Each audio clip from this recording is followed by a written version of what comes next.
I used to hate mornings.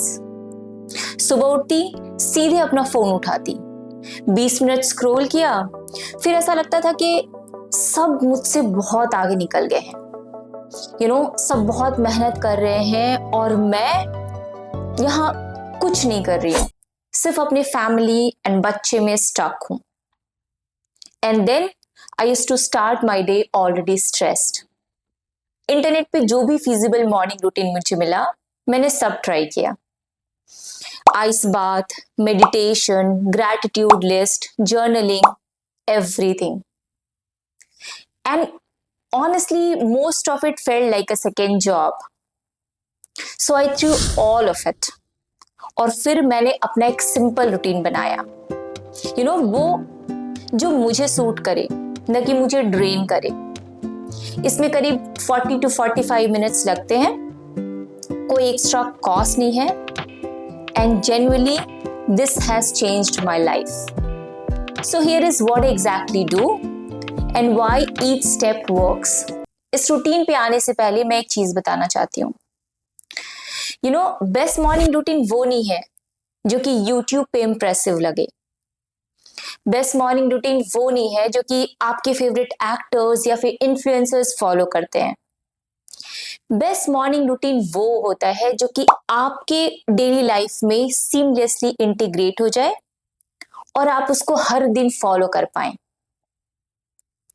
मैं 4 बजे नहीं उठ सकती, उठ के स्ट्रेट में 1 घंटा योगा नहीं कर सकती। I am a real person with real level of energy, and I have made this routine for real life, not for reels. और इस रूटीन को भी फॉलो करने में मुझे कुछ मंथ्स लगे, especially when I have a small kid. तो आप भी कुछ अगर मॉर्निंग रूटीन अगर ट्राई कर रहे हैं जो कि ऐसा लग रहा है कि आप हर दिन फॉलो नहीं कर पा रहे, तो it's okay, it takes time. आपको ये करना है कि थोड़ा सा उसको अपने हिसाब से कस्टमाइज करना है और उसको थोड़ा टाइम देना है। तो अब रूटीन पे आते हैं। Number 1, no phone for 20 minutes. सबसे डिफिकल्ट एंड सबसे इंपॉर्टेंट। जैसे ही आप सुबह उठ के अपना फोन चेक करते हैं, आपका ब्रेन रिएक्टिव मोड में चला जाता है। आपने खुद का एजेंडा सेट नहीं किया होता, लेकिन दूसरों के एजेंडा पे, उनकी प्रायोरिटीज पे रिएक्ट करने लगते हैं। इसलिए मैं अपना फोन अपने बेड से दूर रखती हूँ, फेसिंग डाउन, ताकि अगर मेरा मन भी करे कि सुबह उठ के मैं अपना फोन उठा लूं, तो उसमें थोड़ा सा एफर्ट लगता है, और तब मैं खुद को कहती हूँ, नो बॉस, सुबह के 20 मिनट्स सिर्फ मेरे। Number 2, drink water, move your body. Full workout नहीं करना है, सिर्फ लाइट मूवमेंट करना है। सुबह उठ के 1 से 2 ग्लास वार्म वाटर पिया, प्रेफरेबली लेमन या फिर 1 से 2 आंवला के साथ, बिकॉज सुबह उठ के आपकी बॉडी डिहाइड्रेटेड होती है और आपके ब्रेन को प्रॉपर फंक्शनिंग के लिए पानी चाहिए होता है। फिर 10 मिनट्स कुछ लाइट मूवमेंट किया, जैसे स्ट्रेचिंग, स्क्वाट, पुशअप्स। यहाँ पे गोल ट्रेन करना नहीं है, गोल है अपनी बॉडी को वेकअप करना। Number 3, 1 minute of silence. I know ये सुनने में बहुत सिंपल लगता है, बट इससे पहले कि दिन का नॉइज स्टार्ट हो, स्पेशली जबकि मेरे 2 बच्चे हैं, तो मुझे पता है कि मैं जैसे ही उठूंगी घर में हंगामा चालू हो जाएगा। तो उनके उठने से पहले 60 सेकेंड्स में सिर्फ अपने साथ बिताती हूँ।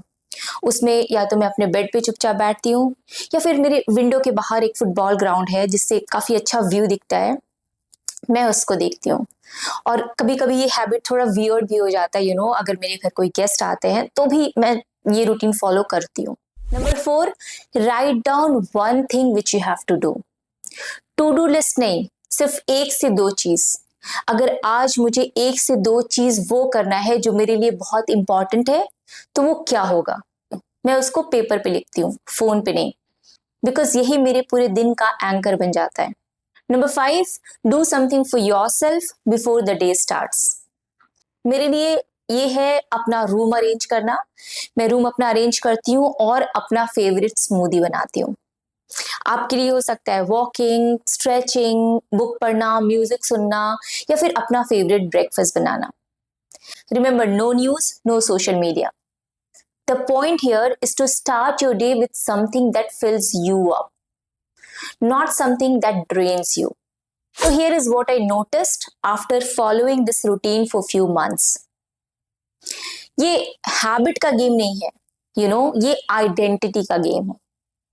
जब भी मैं ये रूटीन फॉलो करती हूँ, मैं अपने ब्रेन को ये सिग्नल देती हूँ कि मैं वो इंसान हूँ जो कि खुद का ख्याल रखता है।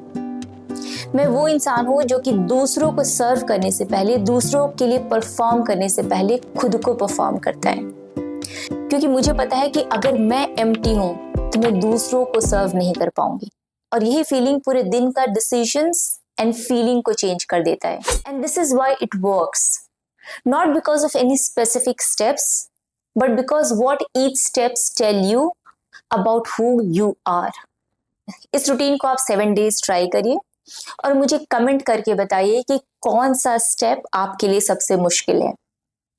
मेरे हिसाब से स्टेप 1 या स्टेप 3, बिकॉज जो चीजें सिंपल होती हैं वही अक्सर बहुत मुश्किल लगती हैं।